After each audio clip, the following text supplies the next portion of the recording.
This is Good Morning Mumbai with Hrishikesh. What's up, yo? We're streaming live online audio all over the nation. www.onecast.in, numeral 1cast.in. It's an important discussion, so you want to tell your friends and family across the country, do that, yeah? 94.3 on the FM band and your radio sets right here in Mumbai City, only if you're not driving. Statutory warning, if you're in the backseat of a radio taxi, a chauffeur-driven car, at home, at work, you want to stream some video, we're streaming video live on facebook.com/radio1.mum. Pleased to welcome into studio Jyoti Narang. She's currently a partner in Wayfair Ventures, an early-stage fund that invests in travel tech opportunities. Viswanathan, founder Work 4.0 Capital, a cross-border investment platform that focuses on the future of work. The reason they're here is because they are a part of the HBS Club of India, the Harvard Business School Club of India. Kami, Jyoti, welcome to the show. How are you doing? Thank you. Thanks, Hrishi. Good to be here. Let's set the precedent for this. The HBS Club of India, I believe you launched in 2009. Obviously a club of alumni. So tell me a little bit about the club. So the HBS Club is essentially, like you said, an alumni club. And the idea is to engage with HBS alumni across different degrees and programs and forge a connect with the school on issues of relevance and contemporary importance, and also enable programs and forums where professors and other folks from the school can come and share their thoughts and research with the alumni and the larger industry here in India. And what we're going to see on the 21st is really an extension of that, isn't it, Jyoti? I mean, a conference where alumni and professors are coming together. I think an extension, but perhaps a little bit shift in our focus. As Kami said, traditionally the HBS has largely been about the alumni network. And a year ago, I think, as members of the board of the club, we decided that we need to shift that focus and perhaps influence thought and thinking in the country that we're in and make it a little broader. And that's where the idea of this conference was born, that if we want to touch India in a larger way and in a way that's going to impact the future, what are the things that we need to discuss which are not normally discussed? Like gender diversity has been discussed a lot, but how, the workplace is going to change, what impact that's going to have, is some of the stuff that is the reason for the thinking behind this conference. So a little bit shift in the focus, I think, right, Kami? Yeah, absolutely. I think part of what we want to do is to think about sort of the future of work and look at that with a gender lens, which I think has been a fairly unexplored topic. And that was one of the reasons we wanted to sort of pick that up and see if we can bring faculty research, industry leaders and experts to really talk about this intersection and hear about what could the future of work mean for women's participation in the workforce. And in that aspect, advancements in artificial intelligence have got a few people worried because a lot of people are turning around and saying that many human jobs will become redundant. Where do you stand on that, Jyoti? So I think it's true that human jobs will become redundant, but if you look, a lot of that is largely related to manufacturing. And there's enough data to indicate that the explosion in the services network, and especially in the developing world, is going to far outpace the jobs that we lose to robotics. And if I look at India specifically, I don't think we'll be able to afford robotics for such a long time. But the good news is that if we do have robotics in the manufacturing, it means there's no heavy lifting. It means far more women can now work in the manufacturing industry. So that's a straightaway impact for us. It brings more women into the labor force. So I think the fear of, I don't think it's robotics. Everybody says we lose 5 million jobs to the, fourth industrial revolution as a whole. But I think the increase in jobs from the service economy will outpace that. And Kami, in that aspect, every time I've been to a shopping mall, and I'm sure you go through it too with the family, you know that the till is supposed to open and you're supposed to take the parking token out and it is automated. But you always have in India a couple of guys waiting to take the change from you and, put it in, take the parking ticket out and give it to you and wait for the till to open and you to go in. And we justify it saying, fine, at least a couple of more mouths are being fed. Yeah, your thoughts? So I think if you look at the larger picture, in general, if you look at artificial intelligence and automation as a way to increase productivity, then there is going to be overall greater business activity, which in a Keynesian sense should lead to more employment. But I think the sense of where or how much artificial intelligence and how soon it will actually take away human jobs is a moot point. I think a lot of things have been said and written about it. And what is important is that humans learn to work with machines. I think that's a new aspect of skill that I think has to be developed by people in the workforce. And when that happens, you also leverage the power of machines more, as well as overall increase the value of the work that's being produced by humans, bringing some of their unique characteristics and abilities like creativity and collaboration and so on. And I think from a women's participation point of view as well, I think it leads to an important question about if we really need more inherently human contributions using creativity and collaboration, then is there a greater need for diversity in general and gender diversity more specifically? Valid point. Blondie with a retro hit. It's called Call Me. Back in a couple of minutes with Jyoti as well as Kami. Blondie, Debbie Harry lead vocalist. One's called Call Me, 10 minutes past 9 a.m. www.onecast.in. Audio online all over the country. That's numeral 1 CAST.in 94.3 on the FM band right here in Mumbai City. Jyoti Narang and Kami Viswanathan are in studio, and they're part of the Harvard Business School Club of India, and a very, very interesting seminar that's happening on the 21st at the Taj Apollo Bandar, and this talks about the future of work and a whole lot more. More conversation. 94.3. This is Good Morning Mumbai with Hrishikesh. I understand that it's not open to the general public, but one has to go and register, and there are very few seats left, and we're lucky and privileged as listeners of this program to be able to at least try and get ourselves in there. So is there a website, Kami, and where can they go and register? I know it's subject to approval, but let us know, please. Sure. The website is hbsciconference.com, and there is the register link in that website, where people can register. And like you said, there are limited seats, but we'd be happy to have interested folks join us. Yeah, would you just repeat it again, please? Yes, it's hbsciconference.com. hbsciconference.com. So go have a crack at it, and best of luck. So essentially, I mean, it's a day-long conference, I understand, and take us through some of the speakers or the panelists. I believe the future of work is something that Joseph Fuller, who's the professor of management practice at HBS himself, is taking that one. That's right. So we have 3 professors coming down from the business school, one of whom, like you said, is Joseph Fuller, and he heads the Managing the Future of Work initiative at the business school, and some of his research has been around how is work changing, what does it mean for employment, for learning, and so on, and how does that impact how people should be thinking about work. And the other professor we have is Professor Robin Eli, who is the head of the Gender Initiative.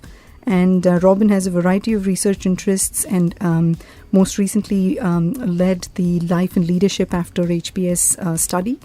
She's also done a lot of work around stereotypes and biases and the double bind, as she calls it.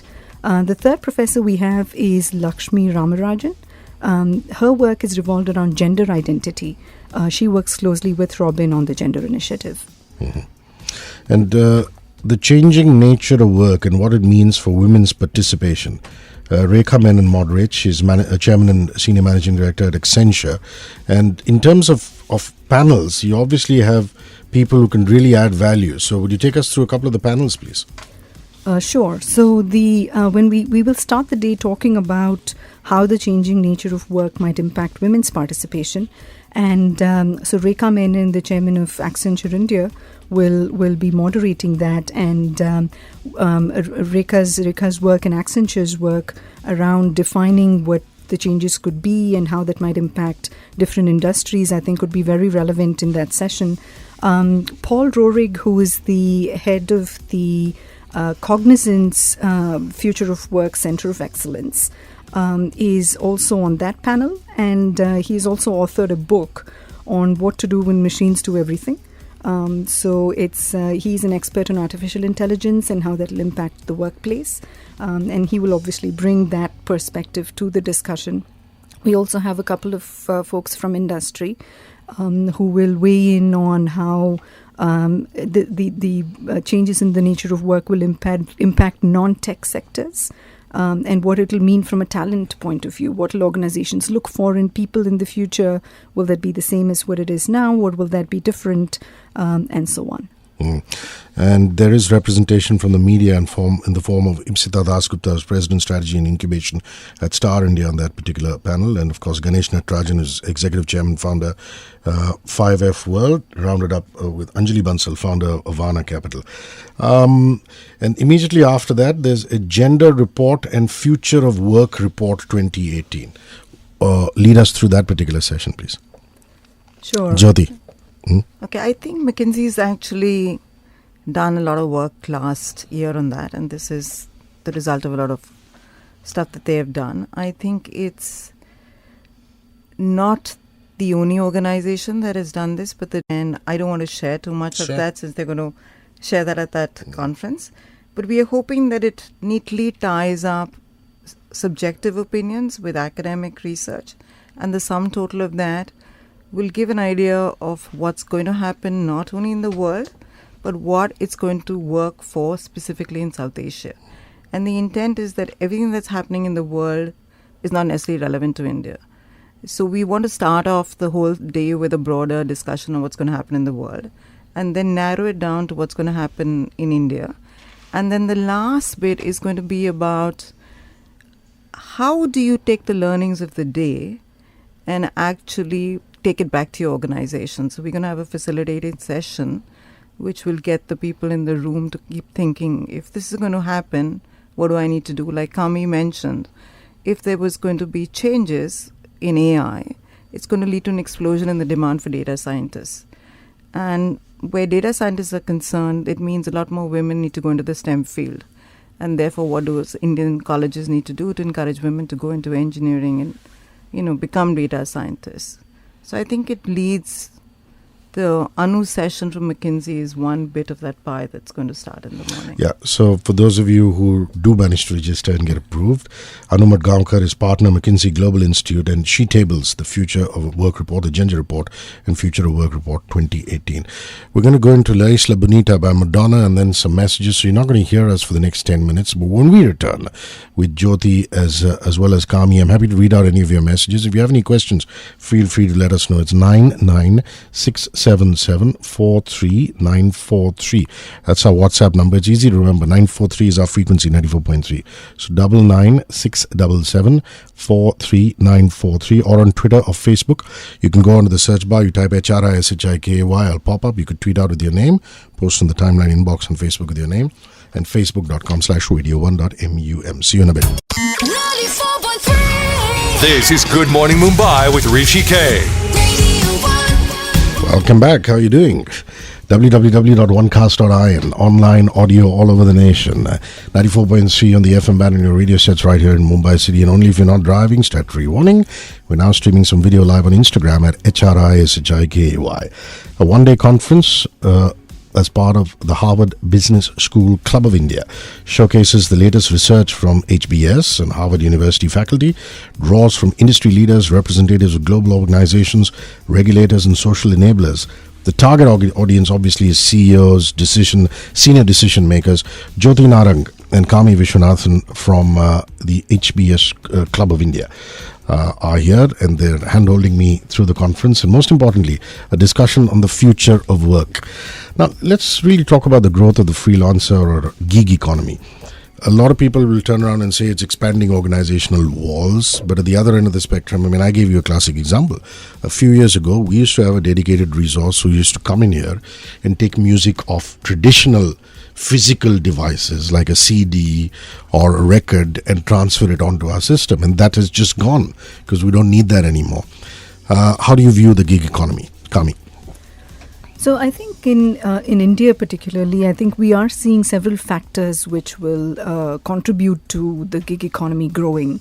We've always had some form of gigs and freelance jobs and contract jobs. But as an economy and in terms of just the numbers and the network, I think it's bound to grow. There are a couple of couple of data points. I think in freelancer.com, which is one of the largest gig networks online, 20% of users are from India. I think that's a very telling data point. And if you look at the greater penetration of mobile phones, if you look at better data quality, and the fact that 1/3 of our workforce in 2020 will be millennials who want the flexibility and who want to be able to move from different gigs and take breaks when they want to, I think it provides for a greater growth of this whole new world. And for us, in terms of how we think about it for the conference and women's participation, traditionally there have not been very high-skill, high-paying jobs in part-time and gig formats. It's mostly been low-paying, less-skilled kind of jobs, which has probably been the biggest reason why women have not been able to really make use of this to when they're coming back into the workforce, or when they're in a physically in a location where they're not able to physically go to a workplace. But I think when more and more core content comes into the gig world, when companies start to put out core jobs which are high paying, which require skill into the gig model, then I think there will be a much greater opportunity for women to jump onto that and integrate it with their priorities and work lives. And I think that will provide opportunities for women who at this point have very stark trade-offs in terms of either working or not working. And if they want to do it on their terms from where they are, there are few and options are few and far in between. And in that aspect, there's so much talk about working from home, Jyoti. It's always been my secret fantasy when I read that there's an American radio presenter who comes out of his bedroom in his pajamas and, he has his guests in the living room. And they have a bit of a satellite dish on his rooftop and he broadcasts from home. And I'm like, when is that going to happen here? But that aside, in serious terms, the fact that there's a shift in demographic power from the west to the east and this whole opening up, how do you view that? I think this shift to demographic power and the demographic dividend has been spoken for a long time. But this is a personal opinion. I think that's going to take a lot of time because the skill levels in India needs to improve significantly to reap the demographic dividend. So I think more than the shift and more than the demographic dividend is probably the rise of the millennial. And I think Kami mentioned the numbers. What's going to happen is on the demand side in the employment market, companies obviously want freelancers because they don't necessarily want to pay, for permanent jobs where they don't need one. So that's giving rise to something. However, on the supply side, which is the nature of the person going to work, the rise of the millennial actually means that this human being doesn't actually want to do a full-time job. So my niece and many of the kids that I know, and it's nothing to do with being a woman or a man, it's already happening in India that people don't want, and it's not necessarily they don't want to work, I think whether it's work from home or work in an office, let's say they don't want to work in a traditional work environment. So even if they do, they want to go to work when they want to. If they want to go at 11, that's fine. So they want flex hours. They want to be able to have the flexibility to work from home. And they want the flexibility to work from part-time. So I think the flexibility is what is changing. And though Kami mentioned high content jobs, and that will happen. And the fact that, let's say, traditional jobs which you only did when you went to office, which were high paying, will change. But that's going to be a small part of what's happening in India. The big part is this whole nature of entrepreneurial effort that's opening up. So there are entrepreneurs who are starting their own companies with their friends. There are companies that are farming out work. So there's a lot more flexibility that somebody in India has today that never existed when I was growing up.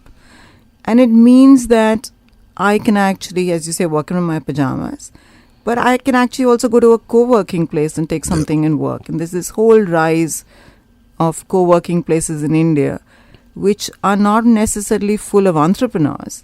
But now companies are taking some places because it helps you commute. So if I was and I worked for the Tata Group for many years, I'd actually recommended that maybe large companies take co-working places. And because I live in Mumbai and I know the traffic, it means that I may not necessarily want to work from home. I have a dhobi ringing a doorbell, I have a courier guy coming, but maybe I don't want to commute that far. So there is this, I would think, an in-between option in India. This is not the US. Everybody doesn't have these large homes that they can work from. And Indians, by and large, are social in nature. They want to be surrounded by friends, and all the data says that. Today, people work where they have friends. They don't want to work for a company. But if my friend's working and he's happy, I'm happy to work there. And that seems to be the general consensus. So therefore, I think, and I'm going back to the demographic dividend, while that will happen and there'll be a shift, the shift in the nature of work in India is already happening. And that is not necessarily something to do with AI. It's just something to do with the fact that I'm young, I'm a millennial. I've grown up in a world where I don't look at traditional work structures and see them the way that the earlier generation used to. Deeply Dippy, Right Said Fred, back in a couple of minutes. Right Said Fred, Deeply Dippy. The Harvard Business School Club of India and the HBS India Research Center have organized a marquee high-profile conference to explore how macro changes are shaping the future of work in South Asia, particularly in India. Kami Viswanathan and Jyoti Narang from the HBS Club of India are here. More conversation. 94.3. This is Good Morning Mumbai with Hrishikesh.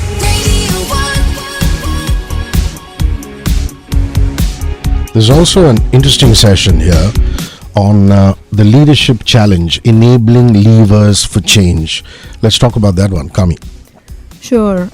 So the idea of that panel discussion is now having sort of got some insights into how work is changing and what that means for women. If leaders have a vision to improve gender parity in the future, given some of these changes, then what are some of the ways and what are some of the key items they need to be thinking about? So at one level, we want to talk about, at an organizational level, what are some of the barriers that we've seen so far and how could those be addressed? So stereotypes and biases, both explicit and implicit, I think are some of the biggest barriers that women have faced in the corporate world in terms of their recruitment, in terms of promotions, in terms of leadership roles. So how do organizations and individual mindsets change to remove some of these stereotypes from the equation? So that would be one aspect of the discussion, and that will probably be led by Professor Robin Eli, who's done a lot of research on this. The other aspect, I think, is to talk about how a community in a more connected world can be an enabler for women's advancement. So whether you think of it as entrepreneurship within a company or outside a company, how do you leverage the power of community and ideas that emerge from communities for women's advancement, whether it's greater support, non-judgmental online platforms for women, special interest groups, or just peer-to-peer transactions that arise from these communities which are online.